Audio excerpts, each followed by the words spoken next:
We interrupt our program to bring you this important message.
Good evening, ladies and gentlemen. We have reached the bye week here on Vikings Uncensored.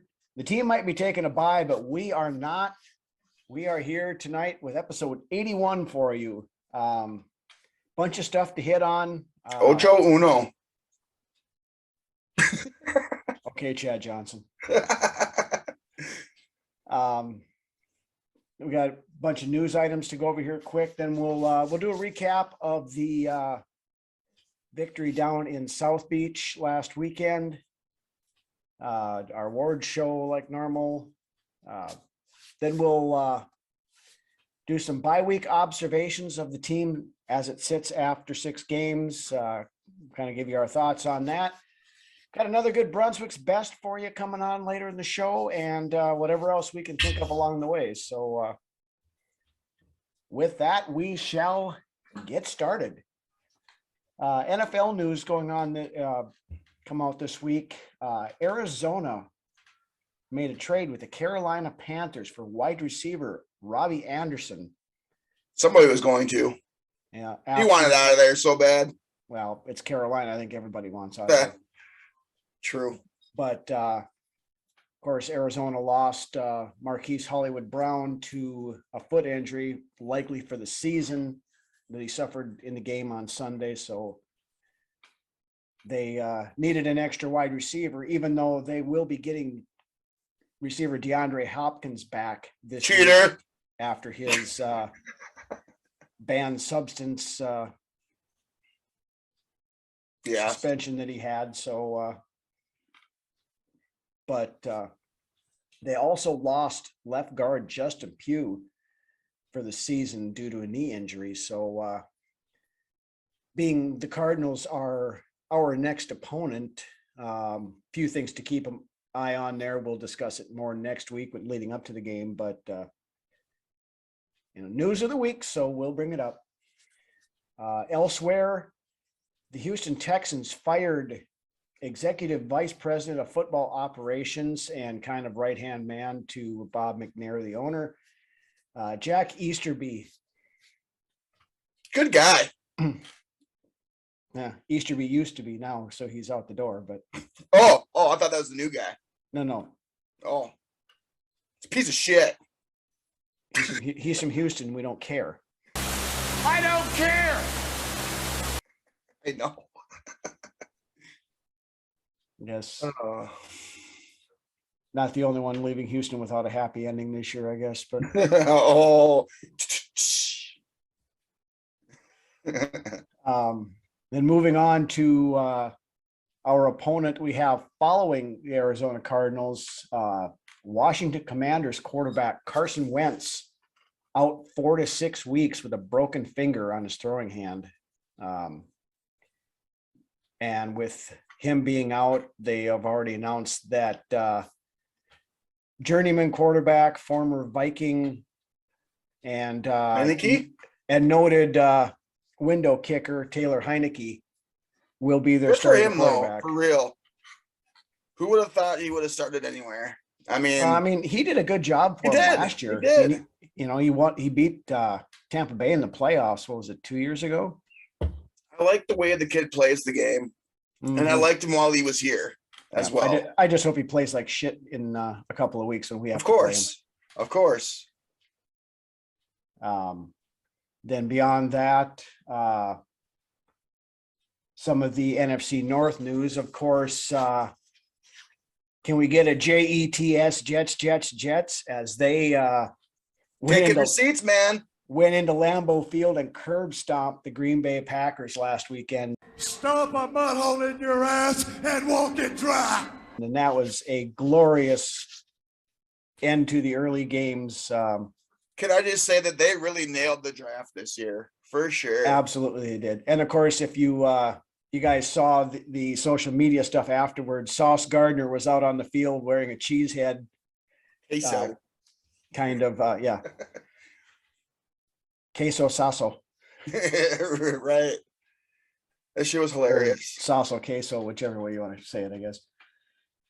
But of course, you hear or listening to some of Packers vent lines and some of that stuff the last few days. Their heads are exploding. Oh yeah.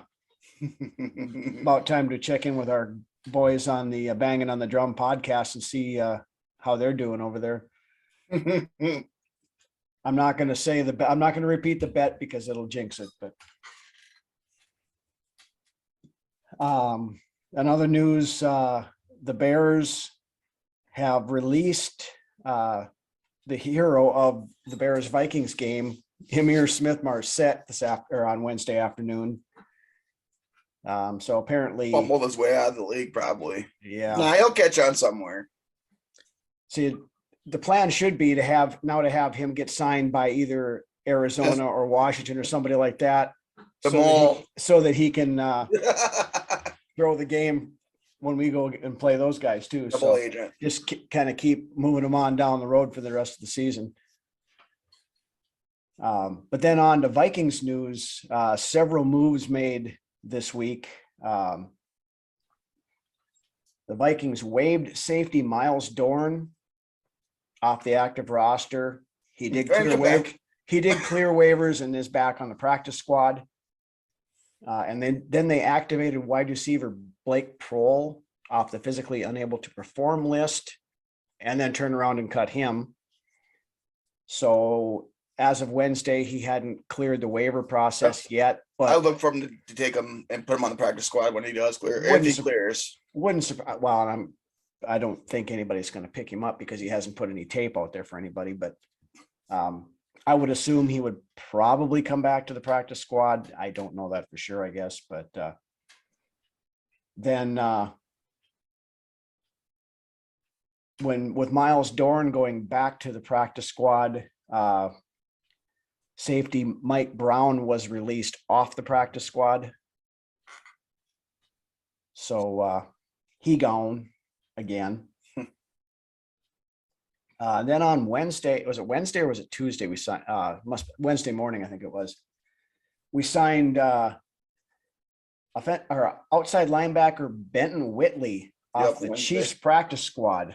Now Whitley was a undrafted free agent in 2021, spent the season with the Rams. So there is familiarity there with the with Kevin O'Connell and some of the staff anyway. Then, of course, the 800-pound gorilla in the room that somebody decided was a good thing to, not you. Oh, okay. That's some people have decided to run with. Personally, I think it's much ado about nothing. Rumors are starting to flow like wildfire about there being mutual interest between the Vikings and current free agent wide receiver Odell Beckham Jr. Along with 12 other teams in the league that are also interested. Right. I mean, if I don't see it happening myself. I mean, no, it doesn't make sense to me, especially as far as a morality point in that wide receiver room. Well, and that's the thing. Okay, is he, OBJ is not going to come in here and play fourth string wide receiver. He's going to expect to be, the number 2 guy behind Jefferson. Right. He's going to want to get some touches in the game for sure. Mm-hmm. So I think we're good with what we got. We just need to evolve what we already have, take it to the next level, which is capable, which the talent on this team was capable of doing. Right. And, there's apparently some steam behind it because, I mean, there are some pretty well-respected people in Vikings media that are talking about it. Yeah, there's crumbs out there for sure. But like I said, I don't think we need to sign another wide receiver. If we're going to sign anybody, we have, there's other positions we need worse. Plus there's the whole salary cap situation that I don't know how we would fit OBJ in under without doing some more restructuring. You don't. No. So I don't, we've already given it more time than it probably deserves. So we're going to move on. If it picks up, we'll give it more time, but right. Until then, all it is rumor and speculation, and we're going to leave it at that. We were supposed to sign Adofo-Mensah after the first week of the season too, and that never happened. So, Sue? Yeah. Sup, dude. Sup.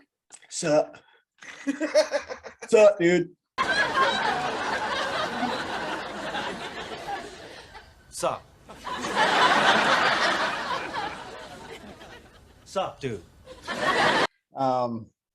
Anyway, we'll move on now into the recap of the Dolphins game.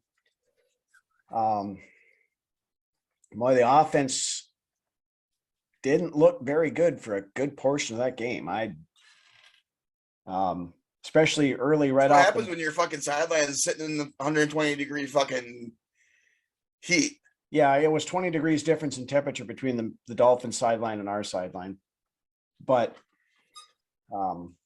offensively, we struggled big time early. At one point, we started with 4 straight 3-and-outs or something like that. I don't know. We had 10 on the day, 10 3 10 on the day. At one time, we had 8 3-and-outs and 7 first downs. But you know what? Our playmakers made plays when they needed to, and they got it done. Yeah, they were few and far between, but the offense did finally do enough to get the points we needed to win the game. So we're winning games that we should win. So I mean, that's that. Yeah, may not be the prettiest way to win games, but it's getting done. Now the offensive line did struggle a little bit. They did give up 3 sacks. Well, the interior of the offensive line struggled for sure.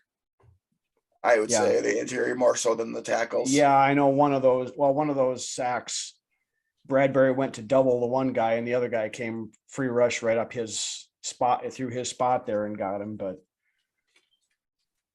other than that, this has been a pretty good showing for this offensive line this year. And we'll talk about some numbers later on here that'll show that. But Dalvin Cook in his return home was bottled up for most of the day until he broke that game sealing touchdown run. That was the fourth huge. quarter. That was.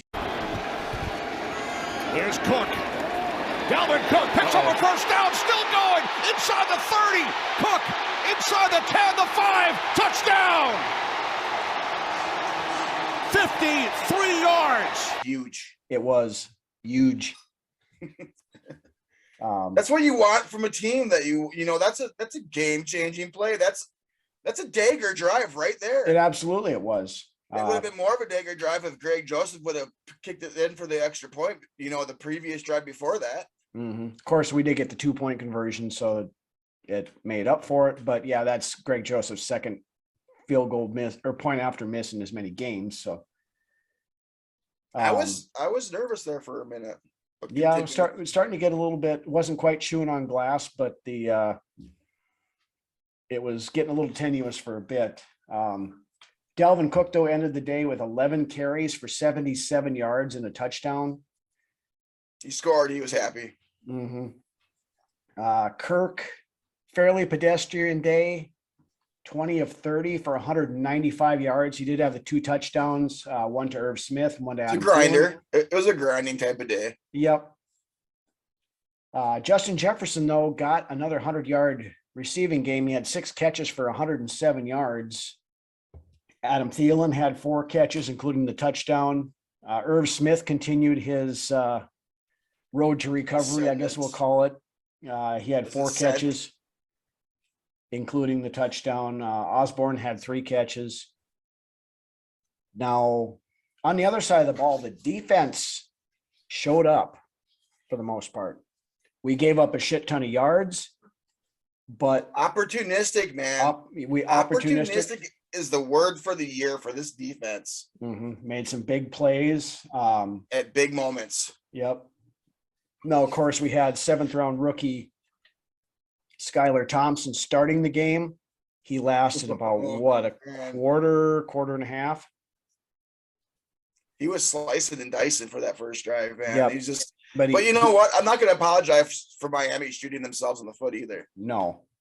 That second drive, they had 5 penalties on that drive that they absolutely would have scored on that one because they were down inside the red zone and they ended up having to punt on that drive, I believe. Thompson was dropping some dimes, man, for sure. Yep. I mean, I'll make the argument right now. We probably caught a break with him getting hurt and having to Teddy Bridgewater come in. I hate to say it, but yeah, I don't think Bridgewater was ready to come in at that moment, you know. Well, I mean, he did throw for 385 yards, but they were ugly yards, I would say. They weren't.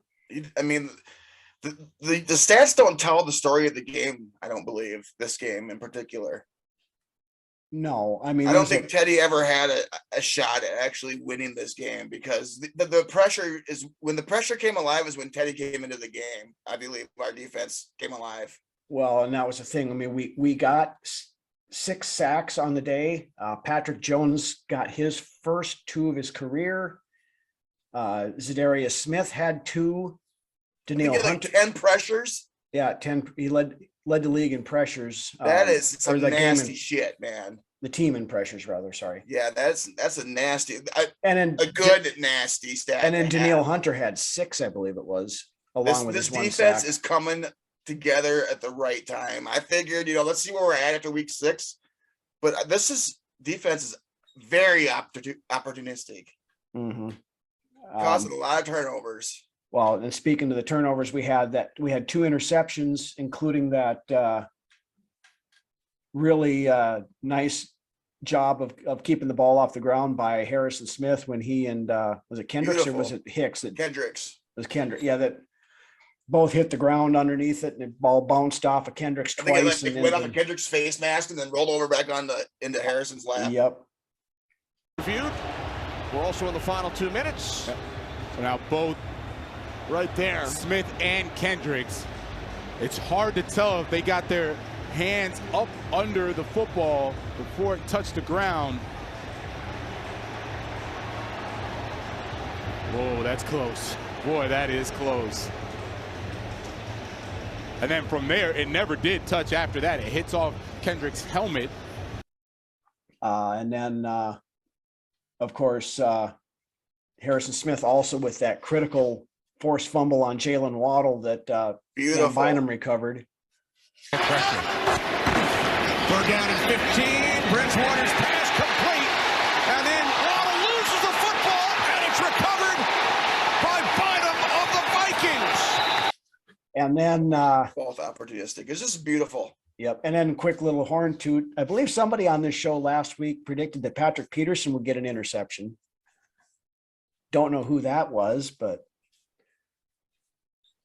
right in the gut too, man. Just and did exactly what I said he was going to do. He flat bait, except I said he was going to bait Skylar Thompson. He baited Teddy Bridgewater into that throw and just jumped her out. And Teddy Bridgewater, now it's desperation mode for Miami with 3 minutes left, and Teddy Bridgewater, not a good pass. Patrick Peterson was hawking that ball the whole way. Right in the gut. Lucky he didn't pick 6 it. The wily old veteran still has a few tricks up his sleeve. He looks better the past 3 weeks than what he did the first three. Yeah. Yeah. But then again, like we mentioned earlier, we did give up 385 total passing yards between the 2 quarterbacks, 329 of that to Teddy, 8 and 79 to Skylar Thompson. I think it ended up being. But we did hold Miami to 73 yards rushing. So the resurgence and reemergence of the run defense continues. And I think it's legit for sure. I don't think that's a mirage. I think that run defense is going to be legit. Well, I'm honestly, over the last few weeks, we've been going up against some pretty good running backs. I mean, Then, of course, over to the special teams side of things. Special teams came up big again, proving that horrible game against the Bears was more mirage than trend. Our big boy punter, Ryan Wright, 10 punts with a long of 73 yards. The one from the back of our end zone, the 73-yarder. Oh my God. I don't think I've ever seen a punt that great. Well, honestly. And he didn't over punt his unit either. Well, and that's the thing. Timing. And that was the punt that they actually had Tyreek Hill back to return the punt. To Shannon, it hurts down about Dalvin Cook. Tyreek Hill has to backpedal. What a kick. Took it at the 20. And then Hill is forced back. My goodness. But yeah, I mean, that was a great job by Wright on there. Earned him NFC Special Team honors Special Team Player of the Week honors this week. So congrats to him on that. If he could score points, that's a lot of points right there. Yeah. Then of course, Josh Metellus with a big time play, blowing up fake punt in the, Miami made the dumb decision. What were they on their own, like 38-yard line or something like that? If he converts that, it's not so dumb. But that was just how great of a play that was by Metellus. But yeah, they were almost midfield.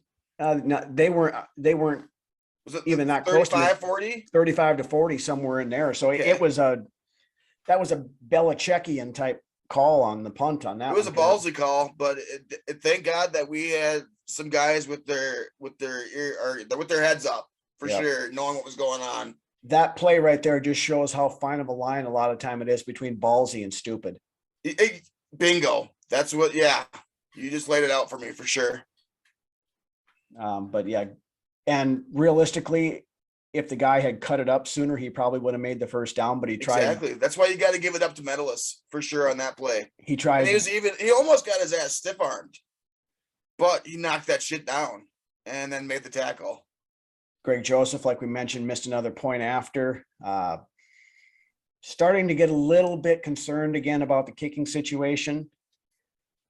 It's kind of one of those things that makes you kind of scratch the back of your ear after it happens. Like, it's that Viking kicker PTSD keeps starting to creep back into the back of your mind every time he trots out on the field. So I'm just happy he hasn't lost us a game yet, right? Because of his which, unfortunately, let's hope. I mean, I thought for a minute that when he missed that point after this week, that was going to come back and exactly like I said, man. I was puckering up there towards the end after that. He missed that extra point. Like, watch, this is going to kick us in the ass. Mm-hmm. But then Miami made the idiotic decision to go for 2 down there too, instead of they still could have kicked the PAT, got it to 7, and then if they'd wanted to try to win the game with the next touchdown, they could have done 2 after that. Then yeah. But who am I to question the analytical mind of Mike McDaniel? I guess, but then one other, I thought this was an interesting ranking from the weekend. Miami left tackle Greg Little, who drew the unfortunate task of having to go against Zadarius Smith quite a bit, had a PFF ranking of 1.5. That's not a typo. 1.5. He blew Tarski'd that son of a bitch.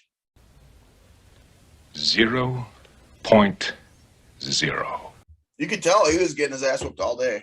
Yeah. And then he did get hurt too, didn't he, eventually at one point? Yeah, I believe they took him out.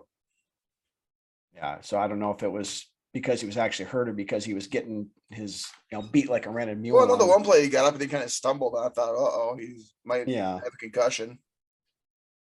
But yeah, and I haven't looked since, so I guess I don't know. But I just thought that I've never seen anybody have that low of a PFF score on anything. But Bradbury had a game last year where he had less than that. Did he? Yeah. I think he had all zeros, honestly. Anything else you want to hit on the Miami game before we move on, or? No, I'm just glad that we were able to go down there and get the W. Honestly. Yeah. One thing was December 11th, I believe it was 1976 was the last time that we have won in Miami. That's, Nope. I was just short of about a year and a half old at that point in time, a little bit over that. So that, I was not alive. no, you weren't even a consideration at that point in time. No, I was not. But Gave anyway, up a lot of yards to Waddle and Hill for which sure. we But they didn't finish talked about drives. that. We knew that was probably going to happen Yep. because I mean those guys are one of the best wide receiver duos. If we in the can league. give up 300 yards to two receivers and still win a game, I'll take it, man. Yep. Oh yeah, the one other thing I forgot to mention, we talked about penalties. Again, the Vikings continued to be a pretty disciplined team on the field. We only had 2 penalties, whereas the Dolphins had 10. Of course, 5 of them were on one drive. So Right. You don't want to shoot yourself in the foot with penalties, especially when you got good drives going either. which No. they did, and then they went and shot themselves in the foot Exactly. with a cannon. All right, so with that, we will move on to our awards segment for the week, where of course we celebrate the good and the not so good. Starting off with what we call our badass of the week. Who is that guy? Whoever he is one tough badass. Who do you got for that, Lance? I got Ryan Wright. I mean, there's a few people that are obviously, deserving of this. Harrison Smith being another guy that I could name. Jefferson, Cook sealing the game, but Ryan Wright, man, what a find! What a find he has been. I think all of his punts were within the 10-yard line this week too, or yeah, at least Inside 5 of the them 20 were. anyway, yeah. Yeah, and that's what you want out of a punter. Mm-hmm. And he's been consistent. Outside the Shank last week, I'm a big Ryan Wright fan at the moment. So he gets my badass award this week. All right. Deservedly so. As you said, there's a lot of guys well deserving of it, but I'm going to give mine to Zadarius Smith. Like I said, the guy tore it up this weekend. 2 sacks, 10 pressures. He was all over the place. Like I Our said, veterans, man. made Greg Little look absolutely silly most of the game. But yeah, like you said, quite a few guys that could have been deserving of this. Harrison Smith had himself a huge game, of course. Ryan Wright, definitely. But I'm going to go Zadarius on this one. Then we also celebrate the not so good, with what we call our Red Foreman Award of the week. Son, you don't have bad luck. The reason that bad things happen to you is because you're a dumbass. Who do you got for that? I'm going to stick with special teams here, and I'm going to go with Greg Joseph. Like we said, it's starting to get to the point where I'm starting to lose confidence, in Joseph. There's kickers now this year that are kicking 60-yarders on a consistent basis. Or you're seeing more 60-yarder field goals. 50-yard field goals are now the 40-yard field goals, I believe. Mm-hmm. I would just like to see more. I mean, his percentage is only at 69%, which is not very good. Not good, no. So, and the thing is there's really not much else out there on the market, available. So we got what we got. He came in hot, and he just is Came in hot, now he's not. right. He's cooled off, and that missed extra point this last week almost cost us the game. Mm-hmm. And I don't want to see us lose a game because of a kicker. Nope. I'm sick of that shit. Yep. So And I'm giving the award to him as well this week, just because of everything that you just said. And I'm legitimately getting concerned about our kicking situation again. So, but with that, we will tie a bow on the Miami Dolphins recap and move into another one of our classic beer commercials. So head on over to the fridge, grab yourself a cold one, crack it open, check this out, and we will be back in a minute. Before you order an ice brewed beer, ice me. Remember, All ice beers start cold. But most are heat pasteurized. Not cool. So ask for Bud Ice. It's ice brewed and cold filtered, so it starts cold and stays cold. You got any ice? Get real cold with icy smooth Bud Ice and new 96-calorie Bud Ice Light. All right, we are back. And now since we are headed into the bye week, we figured we kind of go over a few observations, comments, and insight, I guess, as far as what we have seen so far, what we like, what we are concerned with, and things of that nature. So with that, this Vikings team has found themselves some grit and determination and found ways to win games. We sit with effectively a 3-game lead over the Green Bay Packers in the NFC North, due to, of course, us being 3-0 in the division, beating them week 1. The tiebreaker, yeah. And again, thank you to the Jets for curb stomping Green Bay this past weekend. But Green Bay sits at 3-3.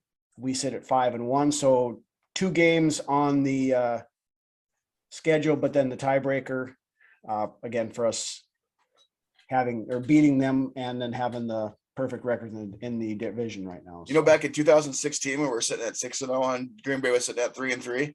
Mm-hmm. We all know how that season ended. And we fell apart in the second half of that season. So shut up. You didn't need to bring that up. God damn it, Lance. Shut up, whore. For the most part, the team. But I don't have as much faith in that Green Bay team this year as I did, there's great faith in the Green Bay team. Green Bay's team isn't as good this year as they were back in 2016. No, I honestly think Green Bay is headed for a meltdown. And they got a hard schedule coming up too. They've still got the Bills coming up. They've got they've got a harder schedule, I think, ahead than we do. Yeah. Yep. So, it's. They got to play Philly yet. They got to play Dallas. Mm-hmm. So. But as far as the Vikings go, we're pretty healthy going into the bye, considering. We've got a couple of guys. I think we're one of the healthiest teams in the league, to be honest. Yeah, we got a couple of guys out. I know Ben Ellefson is on IR for another couple of weeks. I think is he eligible to come back either after the Arizona game or after the Commanders game? I'm not sure which one he's eligible. I believe so. It's a chance for him to come back. Yeah. Yep. So eligible to return. There we go. Mm-hmm. I'm trying to think who else do we have? Do we have anybody else on IR that's eligible to come back? I don't believe so. No, Andrew Booth Jr. was not on the final injury report last week. Now, I don't think he didn't play any defensive snaps that I saw. I don't remember seeing him on the field. No, but he is active anyway.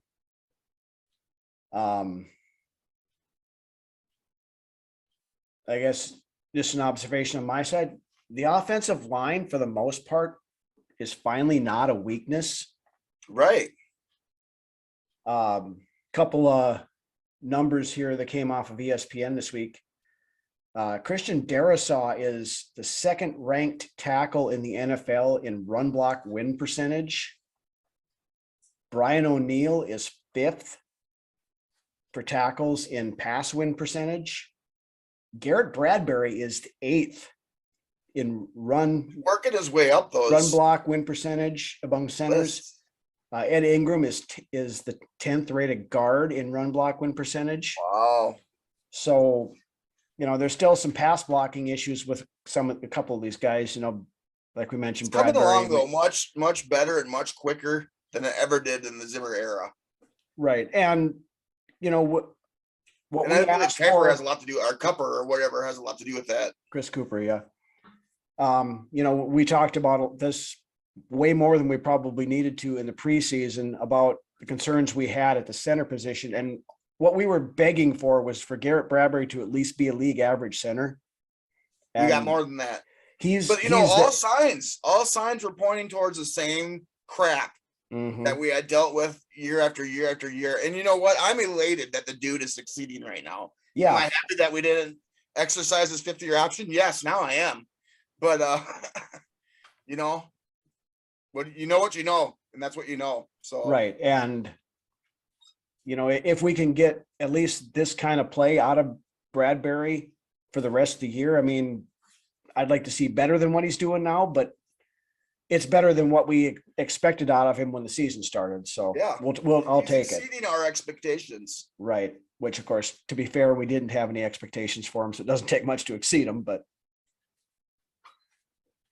he's exceeding our wants. There we go. That's a better way of putting it. At least meeting the wants. On the offensive side of things, the third quarter is a major concern to me. It is a huge concern. Have we even scored a touchdown in the third quarter this year? I don't 6 think points. we have. Yeah, so that's 2 field goals is it, I believe. So we have to. Guarantee you this team's aware of that, and I want to see that fixed. Yeah, and we got 2 weeks to do this now, but that's the thing. We need to come out of that locker room into the second half firing on all cylinders and not. I got something for you. Okay. We went from being the worst situational football team in the league as far as the 2-minute drill goes to being the best football team in the league in situational football in 2-minute drills. Yeah, because we went from historically bad people. Yeah, we were the worst one in over 20 years. Since the merger, I believe. Honestly. Yeah, I think, so merger was in. And then in 1 year, I mean, just that's saying a lot about your coaching staff. Mm-hmm. And you go to the best, not second, not third fiddle, but number 1 in the league when it comes to, and that's where you get our 5-1 record at right there. Yep. Because last year I think we were -82. Right now we're plus 33. Those touchdowns and scores before the half and at the end of games are huge. Mm-hmm. And for this team and how it plays. And that's one of the biggest reasons why we're winning these games this year that we would have lost last year. And in Miami, I noticed that the commentator had said, well, this would be a game where Minnesota won't score before the half. Well, you know what? We ended up getting the ball back and kicking a field goal before the end of the half in Miami as well. And that was big. Yep. And here, this kind of rolls into my next point here. Kevin O'Connell versus the Mike Zimmer regime. The Wilfs made a bet on the fact that the biggest problem that this team had was in fact the coaching staff. Ran it back with largely the same players. I mean, granted, we did bring in some more defensive people. Za'Darius Smith is a big reason why the defense is starting to show up. Big time offseason signing. Yep. Jordan Hicks is getting a lot of tackles. Now he's a little bit of a liability in pass coverage. I think it seems like he's been off on that a little bit. But like you mentioned, the situational aspect of the game, Zimmer was terrible at it.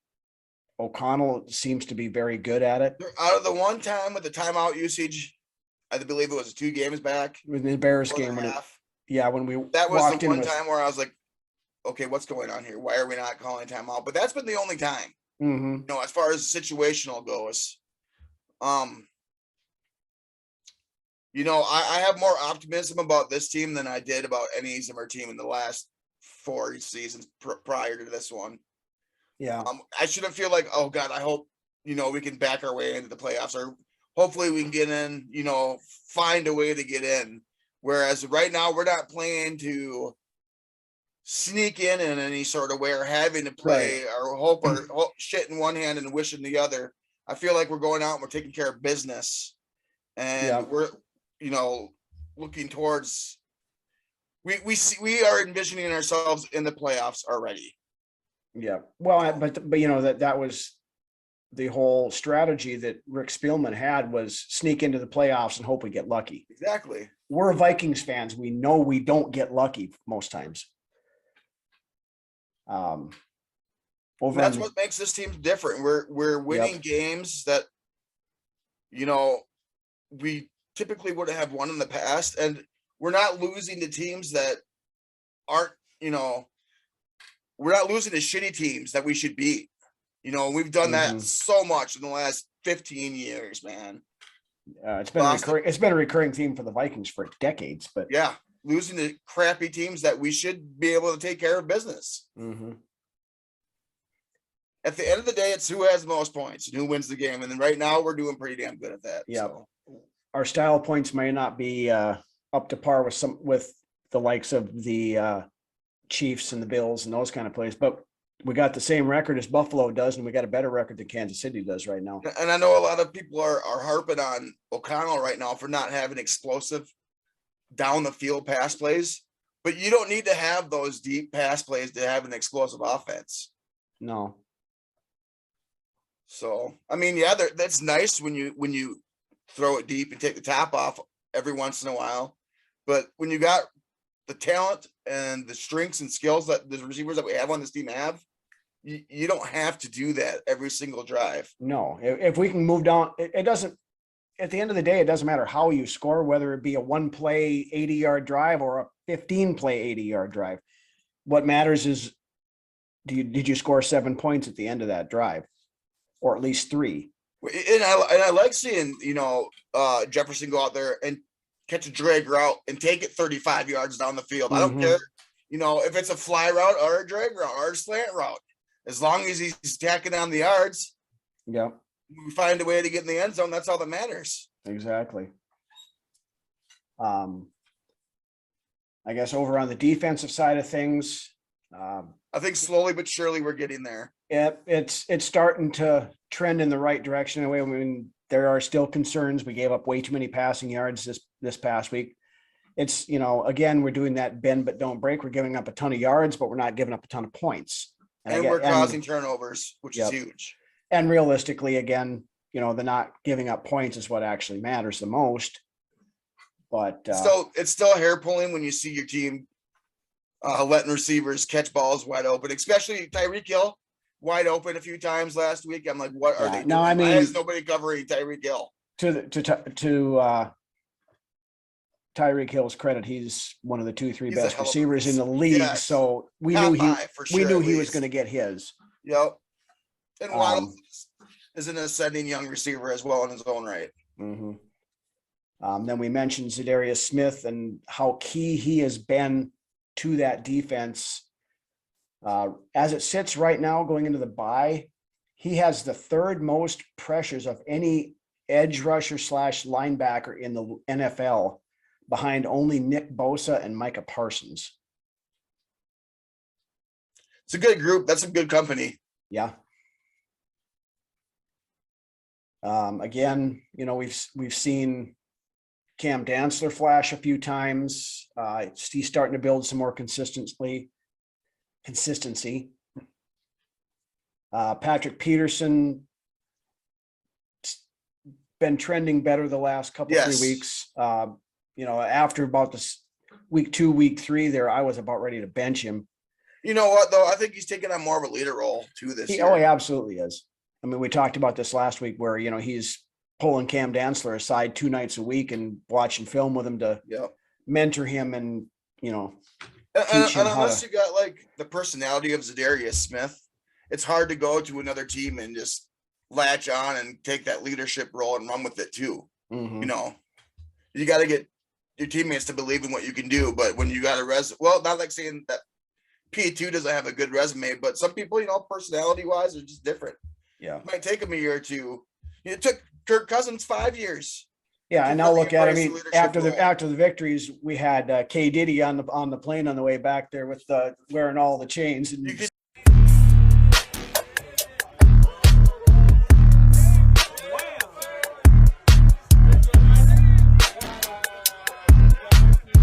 tell the dude is just comfortable, and finally. It's nice to see him be himself. He's enjoying Kirk Cousins self and embrace it.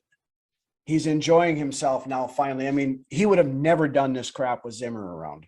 Zimmer would have had no part of that shit. Zimmer would have opened the freaking door on the plane and threw all the shit out the door. No, when the last 3 years of Zimmer was a no fun league for sure for this team, I believe. Yeah, and it's showing not only with Kirk, but across the entire roster. I mean, these guys are having fun. They're fired up. They're enjoying being out there. They don't have quit in them. When, you know, especially the last 2 years of Zimmer, one bad thing happened in a game and we likely just packed it up. And here we go. And yep, and the walls crumble. Yep. But anyway, then we'll special teams wise, this is kind of an impressive stat here. The Vikings offense has the best average starting position in the league, and the opposition has the worst average starting position in the league, which means our coverage and run with it. Our coverage teams are doing their job, and our kick return teams are doing their job. Every single possession means something. You gotta, every time your offense gets the ball, I don't care. The goal should be to get the ball in the end zone every time your offense touches the ball. I don't care if you're already up 30-3. Keep rolling. Absolutely. And that's, you know, through all the stuff we've been talking about here, you know, even though we're sitting at 5-1, this team has not played a complete game yet. Exactly. You know, if once we get all three phases clicking at the same time, this team is going to be awful goddamn hard to beat. And that's exactly it. Is we knew what we were getting out of the Zimmer team. We haven't even touched our ceiling yet as far as what Kevin O'Connell is bringing to the table. And you can see it getting better as the weeks go. And the more he gets settled in at calling plays and calling the game and seeing the game from that head coach perspective, the better he's going to get as well. Well, and, you know, we brought this up a week or so ago too. You know, Harrison Smith made the comment that it's great that we're, you know, winning as the team is learning and growing. We're still able to be winning. That's what's scary about this team. Yeah. And I know a lot of fans, and I can't blame some fans. I can't blame them. They're just waiting for us to just implode like we had before. Yeah. ESAT Nation is sitting out there just licking their chops, waiting for the other shoe to drop, you know, but. And I can understand that, but I don't feed into that either. No. And this is different. This whole team feels different. This whole situation feels different than any situation as a Vikings fan that I've experienced in the past. I mean, it's kind of back more to that, you know, kind of the feeling that we kind of got in 2009 Brett Favre year, you know, but even like there, we had, you know, you had the internal rift between Favre and Brad Childress. The future looks bright at this moment, in my opinion. It does. It absolutely does. And, you know, PSA out to ESAT Nation. If you want to sit in your dark corner and be miserable and everything else, fine. But the rest of us, let's enjoy the freaking ride. I mean, we're kind of playing with house money this year anyway, because we really didn't have super high expectations. You know, we figured if we could get into the playoffs in year one under O'Connell, it would be a win for the season, basically. But these are all this team is capable of much more than that where we sit today. These wins are making us a better team, and it's going to pay off as the season goes on. And they haven't been like where we go and we roll when we roll, and then we just give it all away like we have before in the past, where you know, we're letting teams back into it, but we can figure out how to stop that. I believe at some point this year. We like you had said, we haven't even had a complete game yet, but it's going to happen. Oh yeah. So I guess we'll see how we progress as the rest of the season goes along. But I think this bye week, I'm excited to see what we got coming out of the bye. I hope we come flying out of a cannon. I hope this team goes back and really self-reflects, watches tape of the last 6 weeks, and things really, honestly, proverbially start clicking. Yep. Take what we've got and build off of it and continue to get better week after week and make this team somebody that the rest of the NFL is going to have to contend with for the rest of the year. Yeah. All right. Anything else you want to hit on before we move on? Just get better, man. Like, seriously, I know Zimmer said it all the time. We just need to get better. I mean it now. Mm-hmm. And I can see it. I can see that. I can see it. Right. That's the thing, is I can believe it. I could buy into it. Zimmer, it was the same shit every week. We just need to get better. And then it just got stale. Mm-hmm. But when you can see it actually taking place before your eyes, that's when you can buy into it and believe it. Right. So I'm excited. All right. So with that, we have once again reached the best segment of the program as we take a look back at the greatest players to wear number 81 in this week's edition of Brunswick's Best. So I got a pretty good idea that you got some good names on your list this week. You got a few rolling around in your brain, that you're thinking of right now. So, and I guarantee you they're on this list. So why don't you hit us with that list there, Lancey? So we'll go chronological as we always do. Okay. The first, I'm going to start out with the actual list, and at the end, I'm going to touch on a few other guys as well that wore the number and are deserving of a mention, an honorable mention. So let's kick it off. Obviously, number one on my list. And if there was numbers on the list still, this guy would be number one on this list. Right. But chronologically, he is number one. So, Carl Eller. In 1964, Eller was drafted in the first round of the NFL draft by the Minnesota Vikings. He was also drafted in the first round of the American Football League draft by the Buffalo Bills, who could not sign him. As a left defensive end in the Vikings front four, he was a major factor in the unit known as the Purple People Eaters. Now, starting in 1968, Eller's fifth campaign, Minnesota won 10 Central Division titles in the next 11 seasons. The Vikings won the NFL championship in 69, losing to the AFL champion Kansas City Chiefs in Super Bowl. What was it? 2? No. 3. And won the NFC championship in 73, 74, and 76, or NFC championships in 73, 74, and 76. Eller was one of 11 Vikings to play in all 4 of their Super Bowls. He was selected to play in 6 Pro Bowls, 68 through 71, 73, and 74, after being traded with an 8th round pick to Seattle for defensive tackle Steve Niehaus.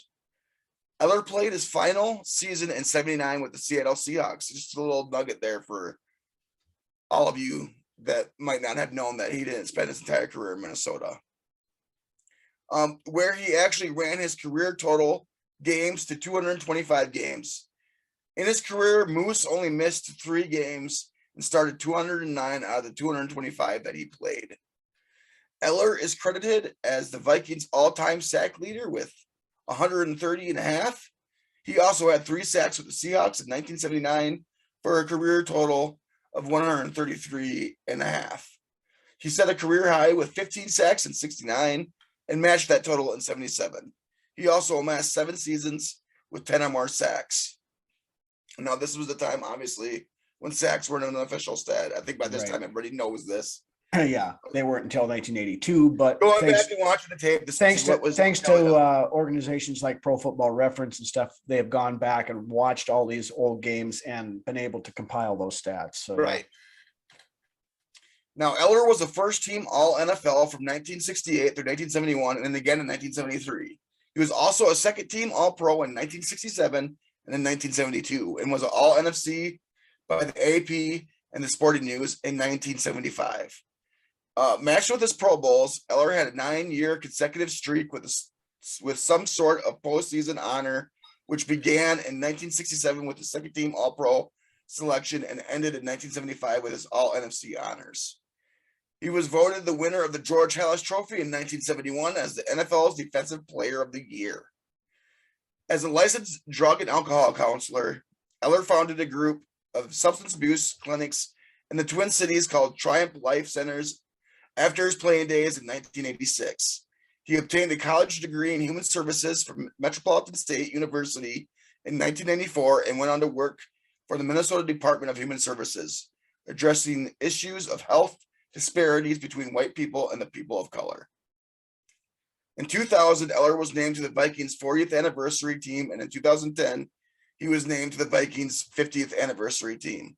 In 2004, Eller was elected to the Pro Football Hall of Fame, and in 2006, he was inducted into the College Football Hall of Fame.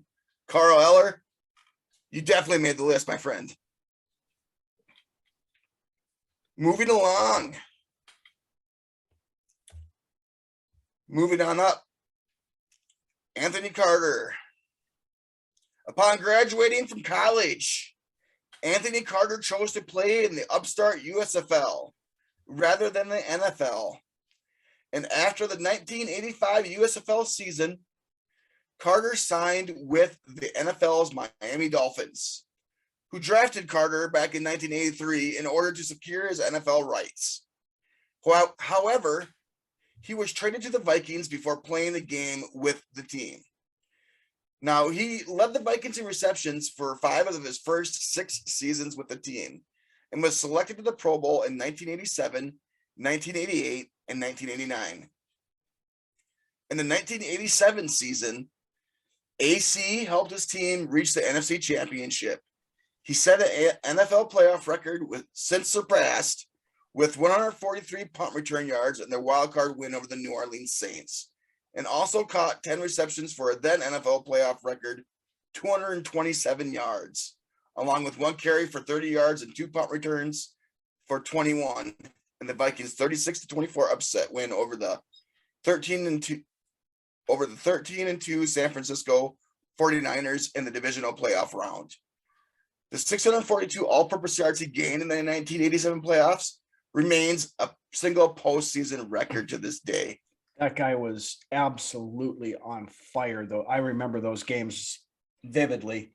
This picture right here is actually of Anthony Carter, and it is signed. I actually won that a couple of years back in a game of poker. Anyways, the following season, he caught 4 passes for 102 yards and a 28-17 wild card round win over the Los Angeles Rams. Although Chris Carter became the team's #1 receiver in 1991, Anthony Carter remained an effective offensive weapon through 1993, his final season with the team. The final 2 years of Carter's pro career were spent in the same state where it all began, this time with the Detroit Lions. Now, most of his time with the Lions was spent attempting to come back from an injury. He played in only 4 games in 94 and failed to catch a pass in 1995. Carter finished his 11 NFL seasons with 486 receptions for 7,733 yards and 55 touchdowns. He also rushed for 289 yards and 2 touchdowns, returned 15 punts for 165 yards, and returned 4 kickoffs for 65 yards. Anthony Carter. Oh, just wait, a couple more little pin notes here, bullet points. Our Carter scored a touchdown in NFL games played on Thursday, Friday, Saturday, Sunday, and Monday. Carter holds the record for most all-purpose yards in a single postseason, like we just mentioned, with 642. Carter also holds the record for most punt return yards in a single postseason with 221. Anthony Carter, you made the list. Now, to end my list, this guy, not exactly the biggest highlight reel type of receiver, but a guy that what's up? No, go for it. But a guy that is deserving of being on this list of great number 81s to play for the Vikings. And this guy is none other than Chris the Undertaker Walsh. Now, Chris I loved me some Chris Walsh. Me too. big time. He was a lunch pail type of guy. He was Jim Klansaucer before Jim Klansaucer, but also played special Except teams. a lot smaller. Yeah. So anyways, Chris Walsh played 11 seasons in the National Football League for the Buffalo Bills and Minnesota Vikings. He played college football at Stanford University, nicknamed The Undertaker. He once played an entire game with a broken jaw. He also was known for giving back to the community by visiting with fans and signing autographs at local McDonald's restaurants. Chris was with the Vikings from 1994 until 2002.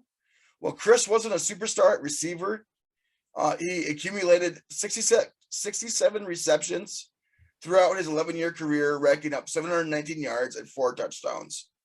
But it wasn't really at wide receiver where Chris shined.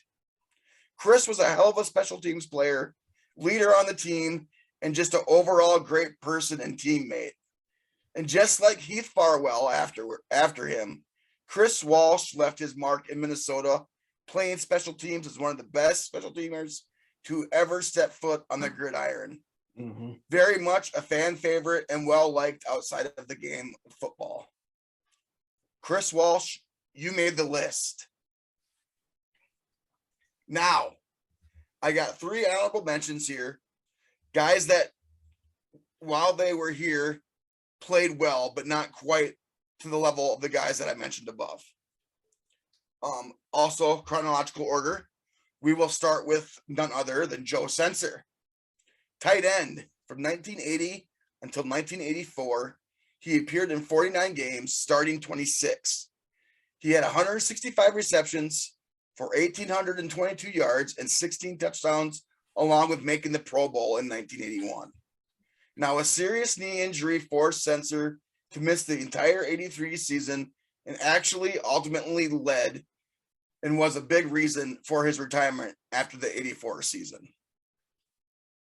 Any memorable Joe Censor moments, Rhino? He had a pretty good chain of restaurants down the cities for a while. Yeah, that as well, yeah. The sports bar type restaurant. For WCCO for a while. For a while he was, yep. So he definitely gets mentioned, and honestly, he was an up-and-comer prior to his knee injury, which ultimately ended his career.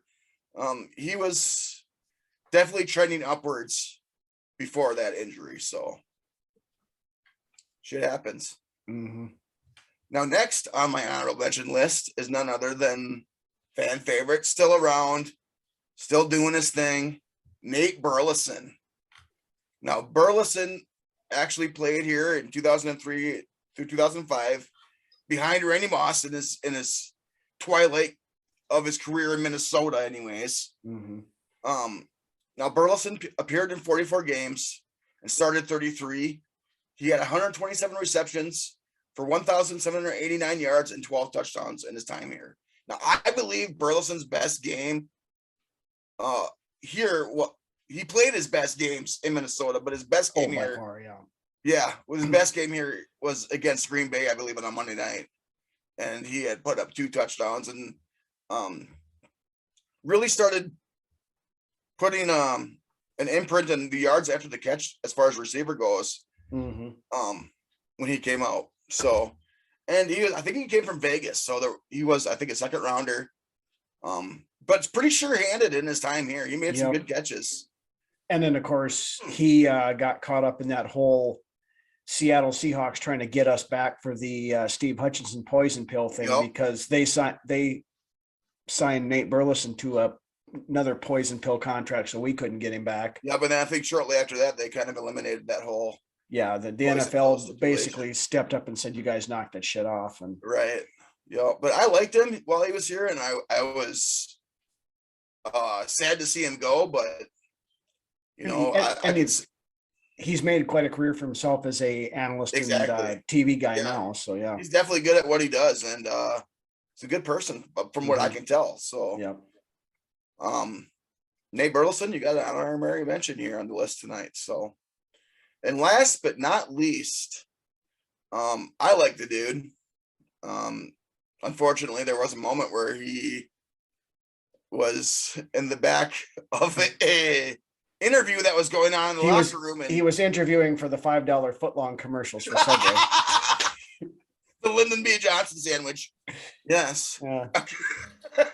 No, but it was hard to miss that interview. I mean, none other than Visant Shenko.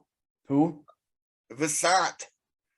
Visant. I know a lot of people are like Visante, but I remember one time he was like, it's not Visante, it's Visant. He did that for like 1 year, but yeah, for the most part, he was Visante.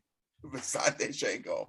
I was a big fan. I didn't know what to expect out of him when he first got here, but he had some swag, and he was a pretty good tight end for us for a few years there, especially when he had Favre throwing him the ball. Right. And Shenko's best years came in Minnesota as well, which is why he's an honorable mention on my list. Mm-hmm. So, but he appeared in 80 games, starting 66. He had, and this was a little surprising to me. These numbers are pretty big for the amount of games he was here for. So at tight end, obviously, 208 receptions for 2,424 yards and 24 touchdowns. Now that's pretty good for a tight end as far as touchdowns goes in Minnesota, anyways. So right. Shenko, I loved you when you were here. Tonight you made my list, and with that is my list for this week. All right. That's basically all we've got for this week. Again, I want to thank everybody for watching.